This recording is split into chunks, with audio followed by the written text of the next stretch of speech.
Jussie Smollett, Empire actor and Black Pinocchio. A year ago, he told an incredible story about being jumped on the street by 2 Trump supporters. And now, someone might finally go to jail for that attack. A dramatic new turn that's thrust the Jussie Smollett case back into the spotlight. That's right. He's once again facing charges in Chicago for claiming he was the victim of a hate crime attack. This morning, Smollett is facing 6 new charges of disorderly conduct for lying to police. The move, a stunning reversal after prosecutors dropped all 16 charges the actor originally faced. In this new indictment, the special prosecutor's office says Smollett made numerous false statements to Chicago police on multiple occasions, reporting a heinous hate crime that he in fact knew had not occurred. Yes, Jussie Smollett is back in the headlines, this time for being indicted over reporting a fake hate crime. And it really sounds bad until you remember that his plan all along was to get a recurring storyline that doesn't go away. So he kind of got what he wanted, you know, this is what he wanted. And look, I know what Jussie did was wrong, but I won't lie, at the same time, I kind of feel bad for him, right? Because he gets into trouble now for calling in fake crimes, but those permit patties who made those bullshit calls to 911, they live their lives. They just do their thing. In fact, maybe that should be Jussie's punishment. He should be forced to get a white lady nickname. That should be it, yeah?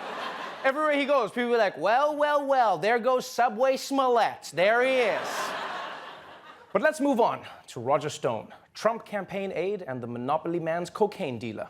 This week, he was about to be sentenced for lying to the FBI and threatening witnesses. But luckily, he's got friends in oval places.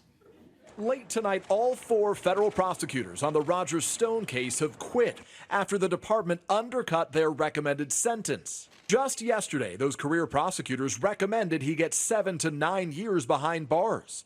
But late tonight, the DOJ in a filing calling the initial recommendation excessive and unwarranted, just hours after President Trump tweeted overnight, blasting the sentence prosecutors initially recommended as horrible and very unfair.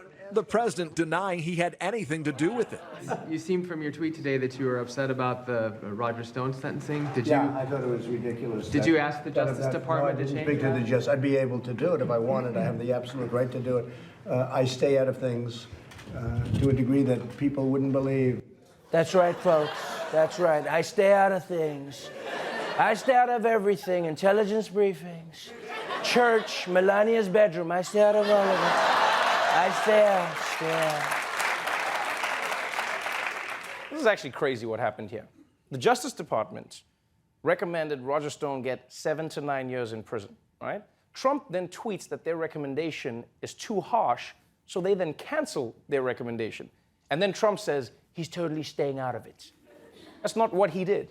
He's staying out of it the same way the Kool-Aid man stays out of a room. Did I use the door? Oh, no. Because here's the thing, Trump is acting like his Twitter account can't influence the Justice Department, like they can't see his tweets. You know, it's like someone saying, I didn't ask her to marry me, I just had, will you marry me written in the sky. Anybody could have said yes, it could have been anybody. And not only was it wrong for Trump to get involved in his friend's case, it was also totally unnecessary. Because if there's one person who looks like he can break out of prison on his own, it's this guy. All right, and finally, you guys remember how the Titanic crashed?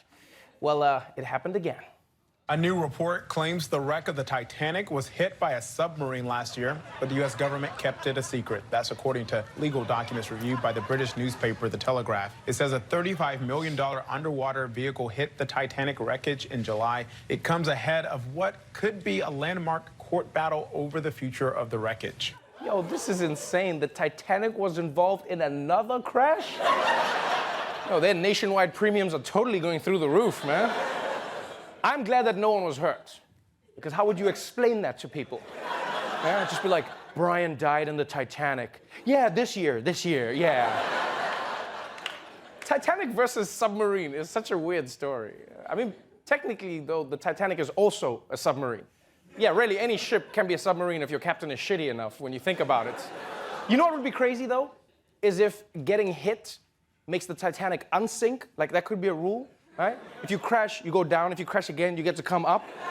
Yeah, so now it floats up to the top, and then they back up on the surface. Everyone's like, yeah, we're alive. And then the iceberg shows up like, well, who didn't learn their lesson?